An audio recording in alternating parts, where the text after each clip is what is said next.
The myth of Isis and Osiris, when love defied death. Long before pyramids kissed the sky, before hieroglyphs spoke from stone, the gods walked among men, and in the heart of this sacred land, a legend was born of love, betrayal, and eternal life. In ancient Egypt, there reigned a king unlike any other, Osiris, god of the Nile, lord of life, and the first to teach humankind the ways of agriculture, justice, and peace. Where he walked, the fields flourished. Where he spoke, people listened. He was not only a ruler, he was hope made flesh. By his side stood Isis, his queen, his sister, and his eternal companion, a goddess of magic, wisdom, and fierce devotion. Together, they ruled a land that bloomed with harmony. But days where there is light, there must be shadow. And that shadow had a name, Set. Set, Osiris's own brother. He saw Osiris's light not as a blessing, but as a threat. Where Osiris brought order, Set craved chaos. Where Osiris ruled with love, Set wanted power, and feared he would never be more than a shadow in his brother's glow. And so, he plotted. During a great banquet, Set presented a beautifully crafted coffin, adorned with gold, carved with divine symbols, shining like the stars. With a sly grin, he announced, "Whoever fits perfectly into this box shall keep it as a gift." The guests laughed. One by one they tried, none fit. Then Osiris stepped forward, unknowingly walking into his doom. He lay inside, smiling, and in that instant, Set slammed it shut. He sealed it with molten lead, no prayers, no mercy. And with a wave of his hand, he cast the coffin into the Nile, laughing as the waters swallowed Egypt's king. The world wept, but Isis did not break. She did not scream, she did not curse the gods.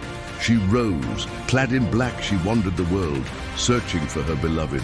She walked deserts, climbed mountains, crossed distant lands, guided by whispers of the wind and the pull of her heart. And at last, on the shores of a foreign land, she found the coffin, embedded in the roots of a great tree. She brought it home. She wept. She loved. And she tried to protect him, but Set discovered her secret. In a fit of rage, he tore Osiris's body into 14 pieces and scattered them across the land of Egypt, hoping his brother would never return. But Set had forgotten one thing. Isis never gives up. With the help of her sister Nephthys, the wise god Thoth, and the jackal-headed Anubis, she searched every corner of Egypt. Piece by piece she found him. Each place she recovered a part became a sacred site, a temple, a place of power. And when all was gathered, she performed the greatest spell of resurrection the gods had ever known. She breathed life into Osiris once more. But Osiris could no longer walk among the living. Instead, he descended into the underworld, becoming the god of the dead, not in punishment but in majesty. He ruled the realm of souls with fairness and balance, judging the hearts of men for eternity. And from their sacred union, even after death, Isis conceived a child, a son. His name was Horus. Raised in secret, hidden from Set's wrath, Horus grew strong, not just in body, but in spirit. And when the time came, he faced his uncle, not as a boy, but as a warrior. A battle like no other erupted. Across sky and sand, water and stone, the gods themselves watched as order battled chaos. Justice faced tyranny, love stood against hatred, and Horus triumphed. He restored balance, he claimed his rightful throne, and through him, Osiris lived on.